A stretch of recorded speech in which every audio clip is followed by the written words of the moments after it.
Madam, এটা থানা, cinema সিরিয়ালের সেট নয়। এখানে আপনার ন্যাকা কান্নার কোনো জায়গা নেই। Rakesh, Rakesh! Yes sir.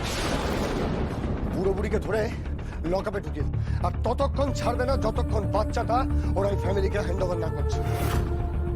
Sir, আপনি এটা করতে পারেন না। স্যার, আমার মা বাবা এটা করবেন না স্যার। আগে কি করছেন? ছাড়ুন, আমার মায়ের হাত ছাড়ুন।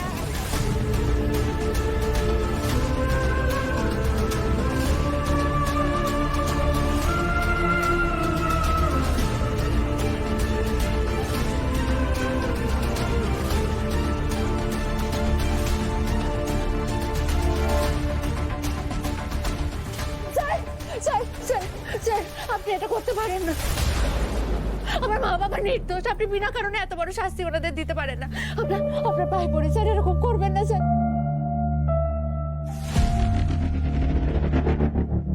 স্যার, স্যার, আপনি আমার কথাটা শুনুন। আমি সাগর আর ওর মাকে কথা দিয়েছি, আমি মিঠিকে সারা জীবন আগলে রাখবো। এখানে আমার নিজের কোনো স্বার্থ নেই। ফর গড সেক পল্লবী, এক কথা কতবার বলবে গো? শুনুন, আপনার এই কথা দেওয়া নিঃস্বার্থ ভালোবাসা, আইনের চোখে কিন্তু এগুলোর কোনো দাম নেই। আইন শুধু প্রমাণ বিশ্বাস করে। ওনাদের কাছে প্রমাণ আছে যে বাচ্চাটা ওনার ভাই। আপনার কাছে কি কোনো প্রমাণ রয়েছে? নেই তো?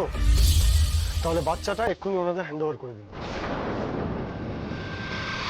আপনার এই ফ্যাচে কুমিরের কান্নাটা বন্ধ করুন তো এবার। আবেগের কি প্রমাণ দেবে স্যার?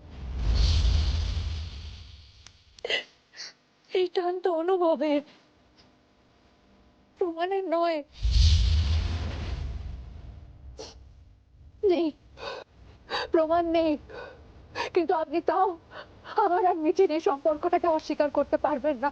আরে যে আপনি আমার মা বাবাকে এভাবে লকআপের মধ্যে ঢুকিয়ে দিলেন, ওনারা সম্পূর্ণ নির্দোষ, ওদের কোনো দোষ নেই, সহজ সরল সাদাসিধে মানুষ।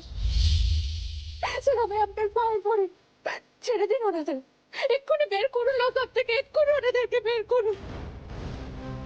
চুপচাপ যাদের বাচ্চা তাদের ফেরত দেবেন, নাকি নিজেও ভেতরে ঢুকবেন? কোনটা?